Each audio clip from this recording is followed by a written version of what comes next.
Hello everyone, আসসালামু আলাইকুম। আশা করি সবাই ভালো আছেন। সবাইকে আজকে ফুড মেকারের পক্ষ থেকে স্বাগতম। আজকে ফুড মেকারের রেসিপি হিসেবে থাকছে অনুষ্ঠান বাড়ির স্টাইলে আলু ঝুরি ভাজি। এই রেসিপিটা দেখতে যেমন সুন্দর, মচমচে ও খেতেও অনেক সুস্বাদু। এরকম মচমচে সুন্দর ও পারফেক্ট আলু ঝুরি রেসিপি তৈরি করতে চাইলে অবশ্যই ফুল ভিডিওটা দেখতে হবে। এই রেসিপিটা ছোট বড় সকলের কিন্তু অনেক পছন্দের একটা রেসিপি। এটা কন্টেনারে আবদ্ধ অবস্থায় অনেকদিন সংরক্ষণ করতে পারবেন। আশা করি আজকের রেসিপিটা সবাই অনেক এনজয় করবেন। তো চলুন মূল রেসিপিতে যাওয়া যাক।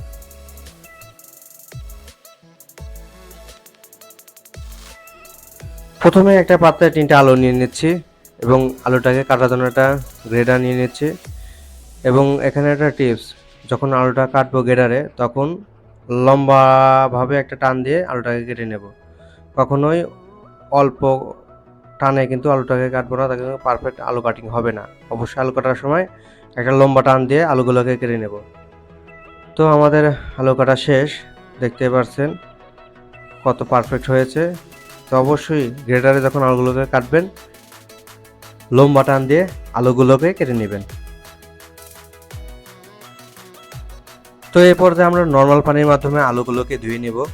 তো কখন বুঝবেন যে আলুগুলো ধোয়া হয়ে গেছে, যখন দেখবেন যে আলুগুলো ধোয়া অবস্থায় কোনো সাদা আবরণ বের হচ্ছে না, পানি একদম স্বচ্ছ হয়ে গেছে, তখন বুঝবেন আলুগুলো পারফেক্ট ধোয়া হয়ে গেছে। তো আলুগুলো ভালোভাবে না ধুলে কিন্তু আলু ভাজি যখন আলু ঝুরি করবেন তখন কিন্তু আলু ঝুরিটা মচমচে হবে না। তো আমাদের আলুটা খুব ভালোভাবে ধোয়া হয়ে গেছে। তো এই পর্যায়ে আমরা রেস্টে রেখে দেবো আলুগুলোকে। তো অবশ্যই যখন আলুগুলোকে এরকম পানি দিয়ে রেস্টে রেখে দেবেন, তো সেই পানিগুলো অবশ্যই ঠান্ডা পানি হতে হবে। ঠান্ডা পানি দিলে আলুগুলো শক্ত হয়ে যায় এবং সেই আলু থেকে পারফেক্ট মচমচে আলু ঝুরি হয়। এখানে কিন্তু আমরা ফ্রিজে ঠান্ডা পানি ইউজ করেছি। তো আপনারাও অবশ্যই ফ্রিজে ঠান্ডা পানিটা এই পর্যায়ে ইউজ করবেন। তো এটাকে আমরা 20 মিনিটের জন্য রেস্টে রেখে দিচ্ছি। ফিরে আসলাম 20 মিনিট পর। তো এই পর্যায়ে আমরা আলু থেকে পানিগুলোকে ঝরিয়ে নেব।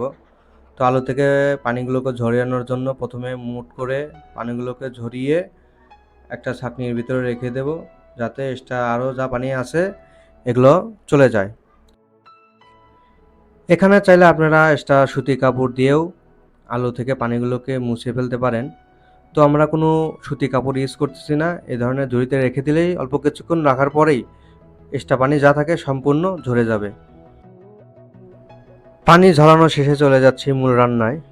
তো একটা পাত্র নিয়ে নিচ্ছি, এতে দিয়ে দিচ্ছি রান্নার তেল এবং রান্নার তেলগুলোকে খুব ভালোভাবে গরম করে নেব।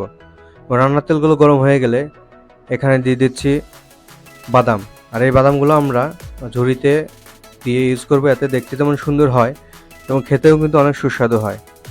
তো বাদামগুলো খুব ভালোভাবে আমরা ভেজে নেব। বাদামগুলো প্রায় ভাজা হয়ে গেলে এ পর্যায়ে এখানে দিয়ে দেব শুকনো মরিচ। আমরা এখানে 4 থেকে 5টা শুকনো মরিচ দিব। শুকনো মরিচগুলো দেওয়ার হয়ে গেলে আবারও এগুলো বাদামের সাথে আরও কিছুক্ষণ ভেজে নেব। তো ভাজা হয়ে গেলে বাদাম এবং শুকনো মরিচ তুলে নিব। এ পর্যায়ে একই গরম তেলে আমরা গ্রেটার করা আলুগুলোকে ছেড়ে দিচ্ছি এবং খুব ভালোভাবে এগুলোকে ভেজে নিব। তো এখানে একটা টিপস হচ্ছে, যখন এই আলুগুলো ভাজবো তখন অবশ্যই হাই হিটে ভাজি করব, তাহলে কিন্তু তেল অনেক কম লাগবে এবং পারফেক্ট মচমচে আলু ভাজি হবে। তো এই পর্যায়ে আমরা হাই হিটে আলু ঝুরিগুলোকে ভেজে নিলাম। তো আপনারা কখন বুঝবেন যে পারফেক্ট আলু ঝুরি ভাজি হয়ে গেছে? যখন দেখবেন গরম তেল থেকে আলু ঝুরিগুলো ভেসে উঠেছে, ঠিক তখন বুঝবেন যে আলুগুলো পারফেক্ট ভাজা হয়ে গেছে। তো আমাদের ঝুরিগুলো ভাজা শেষ। তো এই পর্যায়ে আমরা ছাঁকনির মাধ্যমে তেলগুলো নিংড়িয়ে তুলে নেব। তো প্রস্তুত আমাদের আলু ঝুরি। এখনও এগুলো আপনাদেরকে পরিবেশন করে দেখাবো। প্রথমে একটা পাত্র নিয়ে নিচ্ছি এবং এই পাত্রের ভিতরে আলু ঝুরিগুলো দিয়ে দিচ্ছি।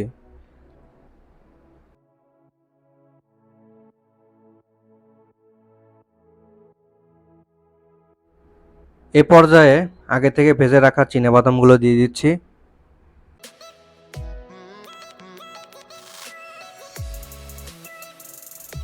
এখন দিয়ে দিচ্ছি আগে থেকে ভেজে রাখা শুকনো মরিচগুলো। তো এগুলো দিয়ে হয়ে গেলে এখানে অনেকে অনেক কিছু দিয়ে থাকে, তো আমরা এখানে দিয়ে দিচ্ছি ম্যাগি মশলা। ম্যাগি মশলাগুলো দিলে এই আলু ঝুরিটার টেস্টটা কিন্তু অনেক অনেক গুণে বেড়ে যায়। তো আপনারা এখানে ম্যাগি মশলাও দিতে পারেন, অথবা বিট লবণও দিতে পারেন, অথবা শুধু মরিচের গুঁড়া দিয়েও এই আলু ঝুরিটা খেতে পারেন। তো এই উপকরণগুলো দেওয়া হয়ে গেলে একবার ঝুরিগুলোর সাথে এগুলো খুব ভালোভাবে মিশিয়ে নেব। তো মেশানো হয়ে গেলেই প্রস্তুত মচমচে সুন্দর আলু ঝুরি। আপনাদেরকে এখানে একটা টিপস দেই, আপনারা নিশ্চয়ই লক্ষ্য করেছেন এই রেসিপিতে কিন্তু আমরা কোনো প্রকার লবণ অথবা অন্য কোনো মশলা দেইনি। আলুতে যদি লবণ দেওয়া হয় তাহলে আলু থেকে কিন্তু পানি বের হয়, ফলে পারফেক্ট ও মচমচে আলু ঝুরি তৈরি হয় না। অন্যদিকে হলুদ অথবা অন্য কোনো যদি মশলা এই আলুতে দিয়ে থাকেন বা দেন তাহলে কিন্তু অল্পতেই আলুগুলো পুড়ে যাবে, ফলে পারফেক্ট এবং মচমচে ঝুরি ভাজি হবে না।